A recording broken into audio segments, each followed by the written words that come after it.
নমস্কার।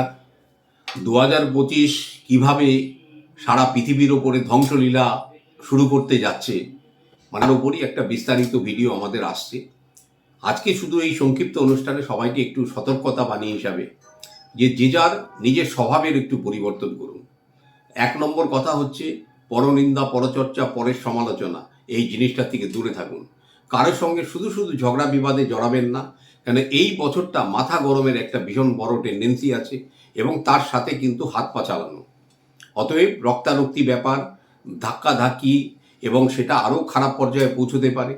এবং বিশেষ করে কিন্তু 7ই জুন 2025 তারপরে এই সময়টা অত্যন্ত ভয়ানক।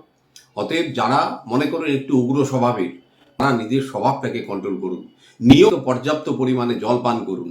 আর হচ্ছে যখনই কোনো রাগ হবে তখনই সেই স্থান ত্যাগ করার চেষ্টা করুন, যে না আমি আর কিছু কথা এখন বলবো না, পরে কথা বলবো।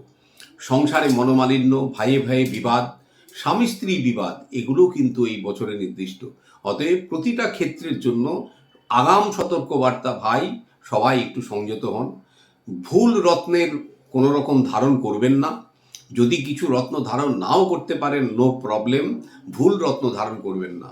আমরা মানুষের শরীরের জেমস্টোন অডিট নিয়ে একটা প্রোগ্রাম করতে যাচ্ছি, তাতে আপনারা নিজেরা বুঝে যাবেন যে রত্ন কিভাবে ব্যবহার করা উচিত, কোন রত্নটা আপনার জন্য সুটেবল, কোনটা আপনার জন্য সুটেবল নয়। অতএব আজকের আলোচনার বিষয়বস্তু ছিল যে আপনার স্বভাব, চরিত্র, আচার আচরণ এইগুলোকে এই বছরে কিভাবে সংযত রাখবেন। গীতার বাণী অনুযায়ী কিন্তু অধর্মের বিনাশের সময় শুরু হয়ে গেছে। অতএব একটু সতর্কতা প্রয়োজন। নমস্কার। ওম নমঃ শিবায়।